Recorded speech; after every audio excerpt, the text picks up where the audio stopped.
বিসমিল্লাহির রহমানির রহিম। দেশ ও প্রবাসের সকল সিনিয়র এবং জুনিয়র বিএনপি ও জাতীয়বাদী দলের সকল নেতৃবৃন্দ সহ প্রশাসনের দৃষ্টি আকর্ষণ, সবাইকে জানাই আমি আসসালামু আলাইকুম ও নমস্কার। আমি মোহাম্মদ বাহাদুর আলম, পিতা ডাক্তার শাহের আহমদ, গ্রাম নাহিদ পুকুরিয়া, ৯ নং ওয়ার্ড, 10 নং পদুয়া, রাঙ্গুনিয়া, চট্টগ্রাম। সম্মানিত নেতৃবৃন্দ, আমি জাতীয়বাদী দল এবং বিএনপির একজন আদর্শের সৈনিক হয়ে দীর্ঘ 17 বছর যেভাবে নির্যাতন নিপীড়নের শিকার হয়েছি, আমার মনে হয় পদু ইউনিয়নের মধ্যে আমার মতো কেউ হয় নাই। এটা আপনারা যারা ফেসবুক বা এই মিডিয়ার মধ্যে আছেন আপনারা সবাই অবগত আছেন, এবং আমার রাঙ্গুনিয়া তথা পদু ইউনিয়নের মধ্যে অবশ্যই বেশ কম সবাই জানেন আমি কতটুকু বিএনপি করি এবং করি না। আমি দীর্ঘ 2011 সাল থেকে মামলার মধ্যে জড়িত হয়ে প্রায় 7টা মামলার মালিক। আমি এই মুহূর্তে কয়েকবার কারাবরণ, এবং এই 15 সালের 3 ফেব্রুয়ারি 2015 আমি কারাবরণ করি, প্রথম কারাবরণ।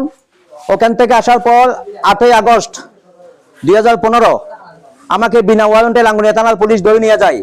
ধরে নিয়ে যাওয়ার পর আমাকে মুচরাখা নিয়ে আওয়ামী লীগ করতে হবে নইভাবে বিভিন্ন ধরনের আমাকে লোভ লালসা দিয়েছেন। ওখান থেকে আমি মুচরাখা দিয়ে চলে আসছি। আসার পর পরদিন থেকে আমি রাঙ্গুনিয়া এবং আমার জন্মভূমি ত্যাগ করি, জন্মভূমি থেকে পালিয়ে যাই। কেন?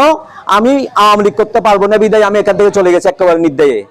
আমি 4 বছর পর যখন করোনা চলতেছেন, করোনার সময় আমি আমার মা বাবা এবং আত্মীয় স্বজনকে সালাম করার জন্য ঈদের দিন আমি আসলাম। ওই টাইমে স্বৈরশাসকের দোসর হাসান মাহমুদের ছোট ভাই হাসান মাহমুদ আমাকে রাস্তার মধ্যে পাওয়ার সাথে এত কাছে ডাকছেন, আমাকে মোলাকাত মানে কোলাকুলি করার জন্য। এমন টাইম আমার গায়ের উপর আঘাত করেন। সম্মানিত নেতৃবৃন্দ, আমার বিএনপি এবং প্রশাসনের সবার দৃষ্টি আকর্ষণ, আপনারা আমার কথাগুলো মনোযোগ সহকারে শুনবেন। এই আমার আঘাত পাওয়ার পর আমি মাটির দিকে তাকিয়ে আমি ওখান থেকে আমার মা বাবার কাছে যেতে পারি নাই। আমি তৎক্ষণিক আমি বান্দরবান চলে গেলাম। তো সম্মানিত নেতৃবৃন্দ, একজন মানুষ আরেকজন মানুষকে ঈদের দিন এভাবে অপমান এবং গায়ে টাচ করতে পারে না। আমার জানা মতে কুকুরকেও কেউ এভাবে অপমান বা টাচ করেন না। এমন আমি বিএনপি করি বিদায় আমার প্রতি এত নির্যাতন অবিচার হয়েছেন। আমি বান্দরবান যাওয়ার আগে আমার মামলা ছিল 5টা। আমি বান্দরবান যাওয়ার পরেও কিন্তু আমাকে 2টা মামলা দিয়েছেন, টোটাল 7টা মামলা। বান্দরবান আমি এখান থেকে বান্দরবান যাওয়ার পর অনেকজন আমাকে বলেছেন আওয়ামী লীগের রাজনীতি করার জন্য, কিন্তু আমি আওয়ামী লীগে যাই নাই। আমি বান্দরবান আমার নেতা জাবেদ রাজা এবং মেমাসিদির নেতৃত্বে বান্দরবান জেলা বিএনপির মধ্যে আমি রাজনীতি করেছি, এখনো বর্তমানে করে আসছি। আমি 2 মেয়াদের বান্দরবান সদর উপজেলা বিএনপির যুগ্ম আহ্বায়ক হিসেবে আমি রাজনীতি করেছিলাম। বর্তমানে আমি বান্দরবান জেলার কোনো কমিটি না থাকার কারণে বর্তমানে আমি সাবেক উপজেলা বিএনপির যুগ্ম আহ্বায়ক হিসেবে আছি। সংগ্রামী নেতৃবৃন্দ, আমি কতটুকু রাজনীতি করেছি আমার ফেসবুক প্রোফাইলে যদি আপনারা যদি ঘুরে দেখেন তাহলে বুঝতে পারবেন আমার রাজনীতি কি করেছিলাম। আমি দীর্ঘ 10 বছর পর বান্দরবানের রাঙ্গুনিয়ার মধ্যে পা রাখছিলাম। সেই দিন সেই পা হচ্ছেন আপনার 5ই আগস্ট 2024। এর আগে আমি রাঙ্গুনিয়া আসতে পারি নাই। আমার একটাই কথা, এই যে যিনি মোহাম্মদ খুরশেদ আলম, উনি 5ই আগস্টের আগে কি করছিলেন, উনি কোথায় ছিলেন, ওনার এই পেশা কি এবং উনি কার সাথে ছিলেন? উনি ছিলেন ডক্টর হাসান মাহমুদের ছোট ভাই মোহাম্মদ এরশাদ মাহমুদের সহচর হিসেবে এবং আওয়ামী লীগের দোসর। আর এরশাদ মাহমুদের পাশে কারাই ছিলেন? যারা ছিলেন সবাই ছিল মাদক সম্রাটের লোকজন। এর বাইরে কোনো লোকজন ওনার সাথে সবসঙ্গী বা এই সহসঙ্গী হয় নাই। উনি ওই সময় ওনার সাথে ছিলেন, এখনো বর্তমানে আছেন। এখন আমাকে নিয়ে গালিগালাজ এবং আমাকে নিয়ে অকথ্য ভাষায় কথা বলার একটাই কারণ, আমি আমার সিনিয়র নেতৃবৃন্দরা বলেছেন আমাদের দক্ষিণ রাঙ্গুনিয়া থানায় একটা মামলা হচ্ছেন, রাজনৈতিক মামলা। ওই রাজনৈতিক মামলা যখন হচ্ছে এই মামলাটা নেওয়ার জন্য অনেকজনকে বলেছেন, কেউ ভয়ের কারণে মামলাটার বাদী হতে পারে নাই। আমাকে যখন বলছেন আমি মামলার বাদী হয়ে গেলাম। আমি বাদী এই জন্য হয়েছি, আমাকে আওয়ামী লীগ এত কষ্ট দিয়েছেন, এত নির্যাতন নিপীড়নের মধ্যে রেখেছেন, আমি কেন ওদেরকে কষ্ট দিতে পারবো না? এই মনের মধ্যে সাহস রেখে আমি মামলার বাদী হয়ে গেলাম। বাদী হওয়ার পর থেকে দেখতেছি আমার বিরুদ্ধে আওয়ামী লীগ যারা আছেন তারা কিন্তু হই হল্লাস করে আমার বিরুদ্ধে রেগে গেছেন, আমাকে বিভিন্নভাবে হয়রানির পূর্বে যেভাবে করেছেন, এখন ওদের থেকে কিছু লোকজন কোষাদ আলমের মতো লোকজন বিএনপি সাজিয়ে এখন বর্তমানে হাইব্রিড বিএনপিরা আমার বিরুদ্ধে উঠে পড়ে লেগেছেন, আমাকে কষ্ট দেওয়ার জন্য, আমাকে ওই যে আগের মতো নির্যাতন নিপীড়নের মধ্যে রাখার জন্য। কেন আমি এই মামলার বাদী হলাম? এখন মূল কথা হচ্ছেন কোষাদ আলমের পিছনে কারা আছেন? যারা আছেন সবাই কিন্তু আওয়ামী লীগের দোসর। আওয়ামী লীগেরা ওনাকে কথা এবং টাকা পয়সা অল স্কোয়ার সবকিছু দিয়ে সহযোগিতা করে আসতেছেন। যদি বলেন এটার প্রমাণ কি? এটার প্রমাণ হচ্ছেন এখানে ছোট ভাই হাসান মাহমুদের মাছের প্রজেক্ট আছেন, প্রজেক্ট গুলো রক্ষণাবেক্ষণের দায়িত্ব ওনার আছেন। ওনার সাথে হাসান মাহমুদের সাথে এখনো বর্তমানে ভালো যোগাযোগ থাকার কারণে প্রজেক্ট গুলো ওনার নেতৃত্বে এখনো বর্তমানে চলমান। যদি বলেন মাসুদ জাহাঙ্গীর, উনি সবসময় বলে থাকেন ওরা কিন্তু নয়, ওদেরকে ওখানে প্রজেক্টের দ্বারের কাছে যেতে দিচ্ছেন না। কে দিচ্ছেন না? এই যে কোষাদ আলম। যদি হয় কেন যেতে দিচ্ছেন না? যেতে না দেওয়ার একটাই কারণ, ওরা যদি যায় উনি অস্ত্র নিয়ে ওদেরকে ওখানে ধাওয়া করেন, ওরা এই বয়ে ওখানে যাচ্ছেন না। আমার জানা মতে মাসুদকে কয়েকবার আঘাত করেছেন ওনার ছোট ভাই মাসুদ। কেন আঘাত করতেছেন? ওই যে হাসান মাহমুদে ওখান থেকে যেভাবে সিঙ্গেল দিচ্ছেন, যেভাবে ইশারা দিচ্ছেন, সেই ইশারা মোতাবেক উনি এখানে চলতেছেন। তো এই প্রশাসনের এবং আমার বিএনপির সিনিয়র জুনিয়র যারা আছেন সবাই এটা ভালো মতো একটু তদন্ত সাপেক্ষে দেখবেন। যদি আমি বাহাদুর এখানে যদি কোনো অন্যায় করে থাকি, আমি ত্যাগী, তাই বলে আমি পার পাবো ওই ধরনের কোনো কথা হতে পারে না। আমি দোষ করলে আমার বিচার অবশ্যই আছে, আমার দোষের বিচার অবশ্যই করবেন।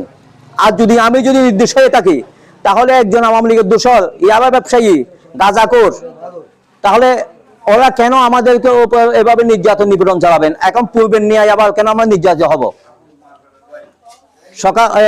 সবার কাছে আমার বিনীতভাবে অনুরোধ, এই আপনারা একটু তদন্ত সাপেক্ষে আমাদের এটা দেখবেন। আমি বারবার বলতেছি, আমি কিন্তু আওয়ামী লীগের কাছে পরাজয় বরণ করি নাই, আওয়ামী লীগের কাছে হার মানি নাই। আমার মতো একজন নির্যাতিত ত্যাগী নেতা যদি আওয়ামী লীগের দোষর এবং হাইব্রিডের কাছে যদি নির্যাতিত হয়, তাহলে সাধারণ জনগণ কোথায় যাবেন, কি করবেন? উনি ফেসবুকের মধ্যে প্রতিনিয়ত আমাদের বিরুদ্ধে লাইভ দিচ্ছেন। কেন দিচ্ছেন? কি জন্য দিচ্ছেন? কোনোদিন আমরা মুখ খুলি নাই, আজকে মুখ খোলার জন্য বাধ্য হয়েছি। আপনারা যদি সুন্দর তদন্ত সাপেক্ষে যদি খতিয়ে দেখেন, তাহলে আমাদের জন্য ভালো হয় এবং এলাকাবাসীর জন্য ভালো হয়। আমি বাহাদুর মতো যদি মানুষ নিরাপত্তা যদি না পায়, আমি যদি নিরাপত্তাহীনতায় যদি ভুগি, তাহলে সাধারণ জনগণ কোথায় যাবেন? যেমন আমার বন্ধু নাসির বলেছেন, সাধারণ জনগণ এখন বর্তমানে ওনার এই নির্যাতনে অতিষ্ঠ হয়ে গেছেন। এবং নাসিরের গায়ে উনি যেভাবে হাত তুলেছেন, ওনার ছোট ভাই মারপেটের ভাই মাসুদের গায়ে হাত তুলতেছেন। মাসুদে কিন্তু নির্যাতিত, আওয়ামী লীগের কাছে বিভিন্নভাবে নির্যাতনের শিকার। ওই মাসুদের গায়ে কিন্তু উনি হাত তুলতেছেন। উনি অনেকজনের জায়গা জবরদখল করতে চাচ্ছেন। হ্যাঁ, আমার জানা মতে আমাদের এখানে পূর্বের চৌধুরী বলেন, এই আলম এবং ওনার ছেলে আবু তাহের, ওদের জায়গাগুলো জবরদখল করতে চাচ্ছেন। কি আমরা জবরদখলকারী নাকি এই কোষাদ আলম জবরদখলকারী? আপনারা এলাকায় এসে তদন্ত সাপেক্ষে দেখতে পারেন। আপনাদের কাছে আমাদের আকুল আবেদন, বিএনপি এবং জাতীয়বাদী পরিবারের যত লোকজন আছেন, আমার লাঙ্গুনিয়া এবং আমার এই এমপি মহোদয় জননেতা জনাব হোম্মাম কাদের চৌধুরী, আমার নেতা শহীদ সালাউদ্দিন কাদের চৌধুরীর সুযোগ্য সন্তান, আপনার দৃষ্টি আকর্ষণ, আপনি একটু এলাকায় এসে এগুলো সুন্দর মতো আপনি একটু তদন্ত টিম গঠন করে এটা একটু খতিয়ে দেখেন। উনি যেইভাবে এলাকার মধ্যেই উচ্ছৃঙ্খল একটা শান্ত প্রিয় এলাকাকে উনি অশান্ত করে রাখতেছেন, আমার মনে হয় উনি যেভাবে করতেছেন, ওনার হাতে কিছু মানুষ মার্ডার হওয়ার সম্ভাবনা আছেন। মাননীয় এমপি মহোদয়, আপনি আমাদের রাঙ্গুনিয়ার মধ্যে ইউনো মহোদয় এবং আমাদের রাঙ্গুনিয়ার মধ্যে মডেল থানা, দক্ষিণ রাঙ্গুনিয়া থানা এবং বিভিন্ন প্রশাসন আছেন, প্রশাসনের মাধ্যমে আপনি এগুলো যদি শান্তপ্রিয় এলাকাকে যদি যেভাবে অশান্ত করে ফেলতেছেন, এগুলো যদি আপনি যদি এই নলেজে না দিয়ে, আপনার মাইন্ডে না নিয়ে যদি বসে থাকেন, তাহলে আপনার এলাকার সরবাটা এবং ইসলামপুর রওজানের মতো হয়ে যাবেন। আমরা চাই না এভাবে একটা আমাদের এলাকার মধ্যে পরিবেশ এগুলো সৃষ্টি করতে। আপনি সুন্দর, আপনি আপনার বাবা থাকতে এভাবে কোনো ধরনের কোনো উচ্ছৃঙ্খল ঘটনা আমাদের এলাকা হয় না, এখন বর্তমান হচ্ছেন। আপনার কাছে আকুল আবেদন এবং প্রশাসনের কাছে আমার অনুরোধ, আপনারা এই খুরশেদ আলম নামে এই লোকটাকে যদি দমন করতে পারেন, ওনাকে যদি এগুলো থেকে যদি বিরত রাখতে পারেন, তাহলে এলাকার জনগণ সবাই সন্তুষ্ট এবং সুখে শান্তিতে বসবাস করতে পারবেন। আর উনি গতকালকে যে বিষয়টা হয়েছেন, এই বিষয়ের মধ্যে আমরা ছিলাম না। আমি তখন ছিলাম 10 মাইল, আমার সাথে আরো কয়েকজন ছিল, কিন্তু এই ঘটনাটা কেন হয়েছেন, উনি মানুষকে এভাবে রাস্তায় রাস্তায় হাঁটাহাঁটি করার সময় গালিগালাজ করতেছেন। উনি গালাগালাজ কত বরদাস্ত করবেন, সহ্য করতে না পারে ওনার সাথে এমনি দস্তাদস্তি হয়েছেন, কোনো মারামারি হানাহানি কিছু হয় নাই। এখন উনি ওপেনলি দেশীয় অস্ত্র নিয়ে দোকানের মধ্যে চলে আসছেন, গুলি করবেন এভাবে চলে আসছেন। এখন আরেকটা বিষয়, উনি যেভাবে ওনার ওয়াইফকে নিয়ে চট্টগ্রাম টাউনে, এখন চট্টগ্রাম মেডিকেলে চলে গেছেন, এগুলো সম্পূর্ণরূপে একটা নাটক, সম্পূর্ণরূপে ভুয়া। তদন্ত সাপেক্ষে আপনারা দেখবেন, এলাকার লোকজন অনেক আছেন, উনি নিজেও বলেছেন 50 জনের অধিক লোকজন ছিল।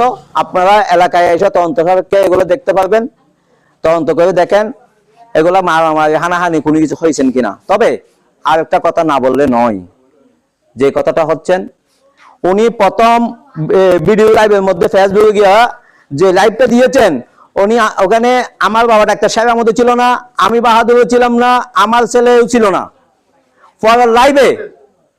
লাইভের মধ্যে উনি বলতেছেন আমাদের নাম, প্রথম লাইভের মধ্যে আমাদের নাম নাই, দ্বিতীয় লাইভের মধ্যে আমাদের নামটা আসলো। এটা কোথা থেকে আসলো? এই নামগুলো কারা বলেছেন? ওনাকে আইন শৃঙ্খলা বাহিনীর কাছে বিনীত অনুরোধ এবং আমার বিএমপি সিনিয়র পার্সন সবার কাছে অনুরোধ, আপনারা ওনার এই নামগুলা কেন আসলো, কোথা থেকে আসলো, ওনার নামগুলা কে শিখে দিয়েছেন? আমার মনে হয় ওনাকে কেউ ওখানে ওনার পিছনে আছেন, এই জন্য আমাদের নামটা আপনি দ্বিতীয় লাইভের মধ্যে এসেছেন। ওই লাইভের ভিডিও, প্রথম লাইভের ভিডিওটা আমি কিন্তু রেখে দিয়েছি, আমার কাছে আছেন। ইনশাআল্লাহ আমি যে কোনো মতে আপনাদেরকে দেখাতে পারবো এবং প্রমাণ সহকারে দিতে পারবো। ভিডিও লাইভটা আমি কিন্তু নিয়ে ফেলছি। উনি যদি ওনার ফেসবুক থেকে ওনার ভিডিও লাইভটা যদি ডিলিট করে দেন, কিন্তু আমার মোবাইল থেকে, আমার প্যান্ডাপ থেকে ডিলিট হবে না ইনশাআল্লাহ, আমি ওইভাবে নিয়ে ফেলছি। আপনারা আমার অনুরোধ, লাঙ্গনিয়া থানার সাধারণ জনগণ এবং বাংলাদেশের সকল জনগণের কাছে, আমাকে অধিকাংশ লোকজন চিনেন, আমি বিএনপি করি বিদায় আমি ফেসবুকের মধ্যে যথেষ্ট পরিমাণ ভাইরাল, সেহেতু আমাকে সবাই চিনেন। আমার সবার কাছে অনুরোধ, আপনারা আমার দিকে একটু তাকান। আমি একজন নির্যাতিত এবং হয়রানির শিকার। আমার মতো ব্যক্তি যদি এই মুহূর্তে স্বৈরশাসকের হাতে যদি নির্যাতিত হয়ে থাকে, তাহলে আগামী ভবিষ্যৎ আমাদের কি? আমাদের ভবিষ্যৎ আমাদের অন্ধকার ছাড়া দিতে কিছু নাই। আমি সবার কাছে হাত জোড় করে অনুরোধ করতেছি, আপনারা আমার দিকে একটু তাকান। এইভাবে নির্যাতন, নিপীড়ন, একজন হাইব্রিড আওয়ামী লীগের দূষর, একজন ইয়াবা ব্যবসায়ীর কাছ থেকে আমাদেরকে রক্ষা করেন। আমাদের শান্তিপ্রিয় এলাকাকে আরো শান্তভাবে থাকার জন্য আপনারা সবাই একটু সহায়তা করেন। এই বলে আমি আমার বক্তব্য শেষ করলাম। আসসালামু আলাইকুম ও নমস্কার।